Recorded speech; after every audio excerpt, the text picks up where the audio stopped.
نوح علیہ السلام کا ایک بیٹا سام تھا۔ عرب اور بنی اسرائیل اسی کی طرف منسوب ہیں۔ اسی سام کے پوتوں سے ہود علیہ السلام پیدا ہوئے۔ ان کا نسب نامہ اس طرح ہے: ہود بن عبداللہ بن رباح بن جارود بن عامر بن اوس بن ارم بن سام بن نوح۔ ہود علیہ السلام کی قوم کو قوم عاد اور قوم ارم بھی کہا جاتا ہے، کیونکہ عاد اور ارم ہود علیہ السلام کے اجداد تھے۔ قوم ہود احقاف نامی ایک بستی میں آباد تھی، اور یہ بستی عمان اور حضرہ موت کے درمیان ریت کے ٹیلوں والے علاقے میں تھی۔ عربی میں احقاف ریت کے ٹیلوں کو کہتے ہیں۔ یہ علاقہ سمندر کے کنارے واقع تھا اور شہر کے نام سے پکارا جاتا تھا۔ قرآن مجید میں سورۃ الاحقاف آیت 21 میں اللہ تعالیٰ نے انہیں ان کی بستی کی طرف منسوب کرتے ہوئے مخاطب کیا ہے۔ وَاذْكُرْ أَخَا عَادٍ إِذْ أَنذَرَ قَوْمَهُ بِالْأَحْقَافِ۔ اور عاد کے بھائی کو یاد کرو جبکہ اس نے اپنی قوم کو احقاف میں ڈرایا۔ قوم عاد کے لوگ اپنی رہائش کے لیے خیمے پسند کرتے تھے۔ ان کے خیمے بہت مضبوط اور پختہ ہوتے تھے۔ یہ لوگ ان کو بڑی مہارت سے بناتے تھے، پھر ان پر فخر کرتے تھے۔ اللہ تعالیٰ سورۃ الفجر آیات 6 تا 8 میں فرماتے ہیں: أَلَمْ تَرَ كَيْفَ فَعَلَ رَبُّكَ بِعَادٍ إِرَمَ ذَاتِ الْعِمَادِ التي لم يخلق مثلها في البلاد۔ کیا آپ نے نہیں دیکھا کہ آپ کے رب نے عاد کے ساتھ کیا کیا، جو نسل ارم سے تھے، ستونوں والے تھے، جن کے مانند کوئی قوم دنیا کے ممالک میں پیدا نہیں کی گئی۔ اللہ تعالیٰ نے ان کی کاریگری اور فن کی ایک مثال دی ہے کہ وہ ایسے خیموں میں آباد تھے جن کے ستون بہت مضبوط تھے، طاقتور تھے۔ ان لوگوں نے شہروں اور بستیوں کو ایسی کاریگری سے بنایا کہ ان کے متعلق عجیب و غریب روایات مشہور ہو گئیں۔ یہ نرم زمین میں خیمے بناتے تھے، اس کے ساتھ پہاڑوں میں محل بھی بناتے تھے۔ حالانکہ رہائش کے لیے زمین پر خیمے موجود تھے، گویا بیکار دولت اور وقت برباد کرتے، پھر اس پر فخر کرتے۔ شہروں میں جو راستے اور سڑکیں تھیں وہ بہت چوڑی تھیں۔ ان جیسے طویل اور قوی لوگ بعد میں پیدا نہیں ہوئے۔ کاریگری اور فنکاری میں یہ لوگ اس مقام تک پہنچے کہ پھر کوئی نہ پہنچ سکا۔ یہ لوگ عرب تھے اور عربی میں بات چیت کرتے تھے۔ ہود علیہ السلام بھی عربی تھے۔ اسماعیل علیہ السلام سے پہلے کے عرب باشندے عرب عاربہ کہلاتے ہیں۔ ان کے مشہور قبائل یہ ہیں: عاد، سمود، جرہم، امیم، قحطان اور مدین وغیرہ۔ ابراہیم علیہ السلام کی اولاد میں اسماعیل علیہ السلام کے بعد آنے والے لوگ عرب مستعربہ کہلاتے ہیں۔ اسماعیل علیہ السلام عربی نہیں تھے، کنعانی تھے۔ جب ابراہیم علیہ السلام اسماعیل علیہ السلام کو مکہ معظمہ میں چھوڑ آئے اور اسماعیل علیہ السلام نے عربوں سے میل جول قائم کیا تو ان سے عربی سیکھ لی اور اس میں بہت مہارت پیدا کر لی، یہاں تک کہ آپ کو عرب کا فصیح کہا جانے لگا۔ اہل عرب میں فصاحت و بلاغت آپ ہی سے آئی۔ رسول اللہ صلی اللہ علیہ وسلم بھی اسی انداز میں فصیح و بلیغ عربی میں بات کرتے تھے۔ طوفان نوح کے بعد جب دوبارہ لوگوں کو پیدا کیا گیا تو وہ ایک مرتبہ پھر ان بستیوں میں رہنے کے لیے چلے گئے جہاں نوح علیہ السلام رہا کرتے تھے۔ نوح علیہ السلام شام کے شمال اور ترکی کے جنوبی علاقوں میں رہا کرتے تھے۔ لوگ یہاں آباد ہو گئے۔ پھر یہاں سے کچھ لوگ فلسطین اور شام کی طرف ہجرت کر گئے اور کچھ لوگ جزیرے کی طرف ہجرت کر گئے، اور قوم عاد جزیرے کے جنوب میں آ کر آباد ہو گئی۔ اس وقت تمام لوگ توحید پر تھے۔ طوفان کے ساتھ جب زمین پامال ہو گئی تو اس پر سوائے نوح علیہ السلام کی اولاد کے اور کوئی زندہ نہ رہا۔ یہ لوگ توحید پرست تھے، لیکن وقت کے ساتھ ساتھ قوم عاد آباد ہوئی اور شیطان نے ان کے دلوں میں وسوسہ ڈالا۔ اس طرح وہ شیطان کی عبادت کرنے لگے۔ چنانچہ قوم نوح کے بعد سب سے پہلے جس قوم نے بت پرستی اختیار کی وہ قوم عاد تھی۔ اس قوم کو اللہ تعالیٰ نے بہت ڈیل ڈال دیا تھا۔ وہ بہت طاقتور قوم تھی۔ مفسرین بیان کرتے ہیں کہ ان کے جسم بہت مضبوط اور ٹھوس تھے، قد بہت لمبے تھے، آدم علیہ السلام کا قد 60 ہاتھ تھا، اس قوم کا قد بھی قریباً اتنا ہی تھا۔ اس طرف سورۃ الاعراف آیت 69 میں اشارہ موجود ہے۔ اللہ تعالیٰ فرماتے ہیں واذكروا إذ جعلكم خلفاء من بعد قوم نوح وزادكم في الخلق بسطة فاذكروا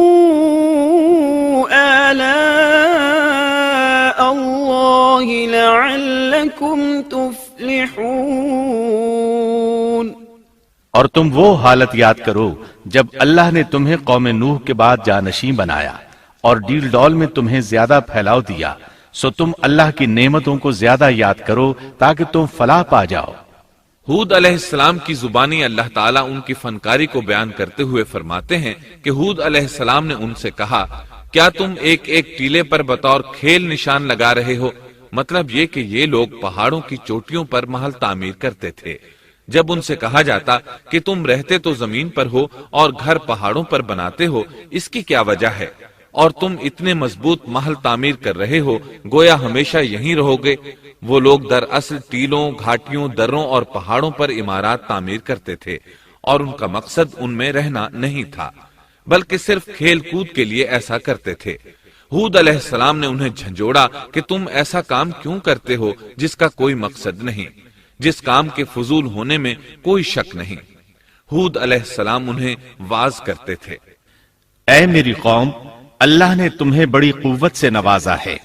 تمہاری طاقت کا عالم یہ ہے کہ جب تم کسی پر ہاتھ ڈالتے ہو تو ظلم کرتے ہو، کوئی شخص تمہارے سامنے آنا گوارا نہیں کرتا، لہذا اللہ سے ڈرو اور میری پیروی کرو۔ اس سے ڈرو جس نے ان چیزوں سے تمہاری مدد کی۔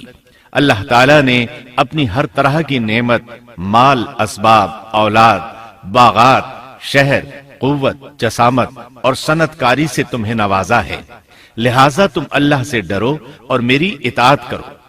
لیکن ان کی قوم نے کوئی اثر نہ لیا، نہ ان پر ایمان لائی، الٹا لگی تکبر کرنے، اللہ کی حمد کی بجائے اس کی ناشکری کرنے لگی۔ اور تکبر کے بارے میں بات یہ ہے کہ جب سے ابلیس نے اس کو اختیار کیا، یہ اس وقت سے آزمائش بن چکا ہے۔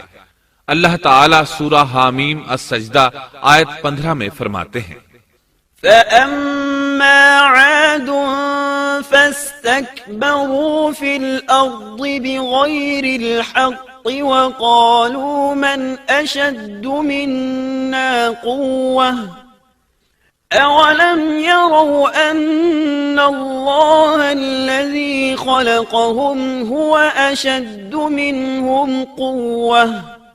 پس قوم عاد نے تو بے وجہ زمین میں سرکشی شروع کر دی اور کہنے لگے کہ ہم سے زوراور کون ہے؟ کیا انہیں یہ نظر نہ آیا کہ جس اللہ نے انہیں پیدا کیا ہے وہ ان سے بہت ہی زیادہ زوراور ہے؟ جب یہ لوگ اپنی سرکشی اور کفر میں حد سے بڑھ گئے، تب اللہ تعالیٰ نے ہود علیہ السلام کو ان کی طرف بھیجا۔ انہوں نے انہیں اللہ کی طرف بلایا اور کہا، اے میری قوم، اللہ کی عبادت کرو، اس کے سوا تمہارا کوئی معبود نہیں۔ کیا تم ڈرتے نہیں؟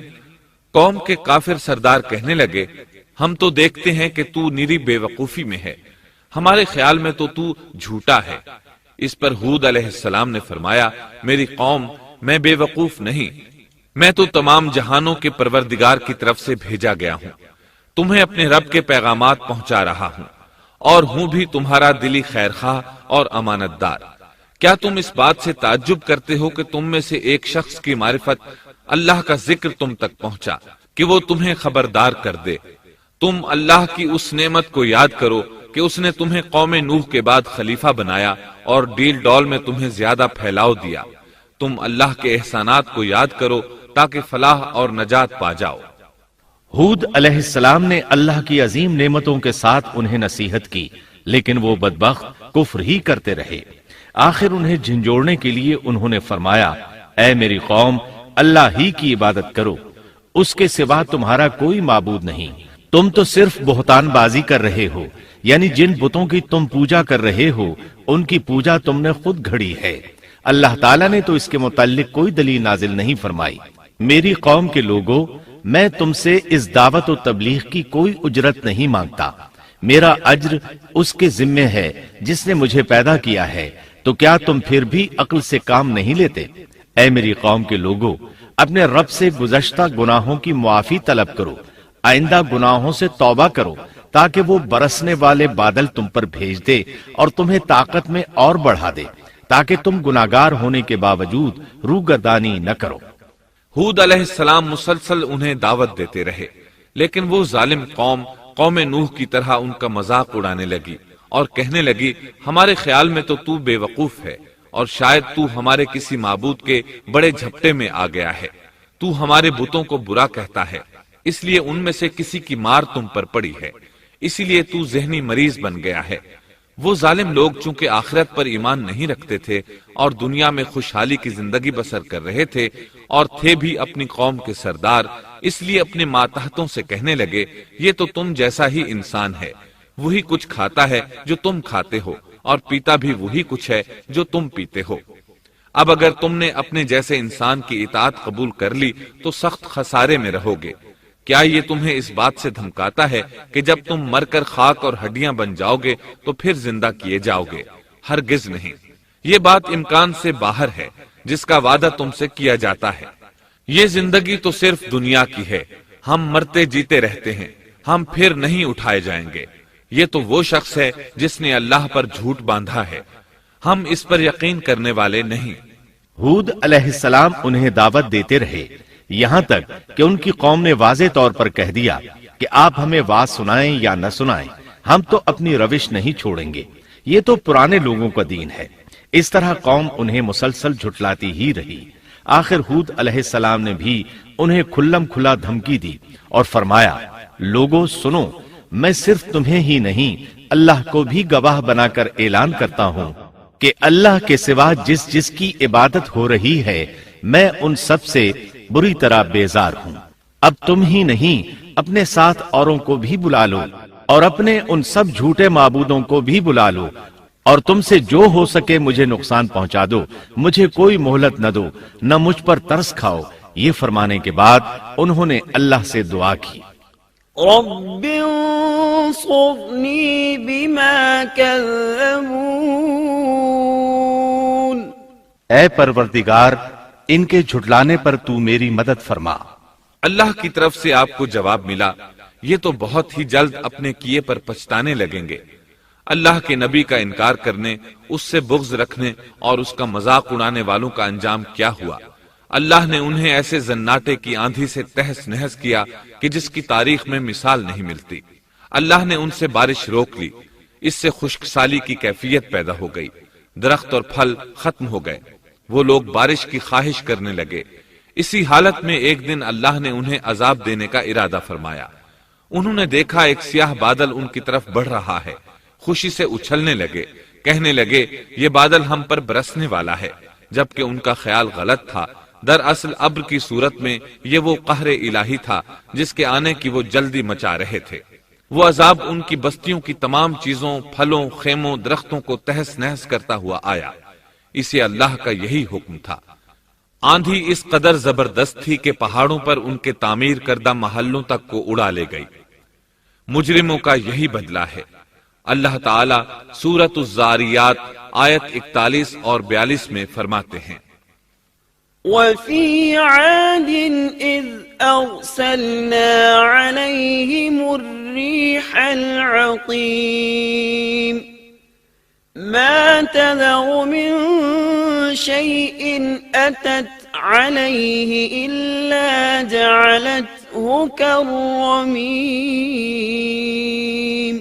اسی طرح عادیوں میں بھی ہماری طرف سے تنبیہ ہے، جبکہ ہم نے ان پر خیر و برکت سے خالی آندھی بھیجی، وہ جس چیز پر گرتی تھی اسے بوسیدہ ہڈی کی طرح چورا چورا کر دیتی تھی۔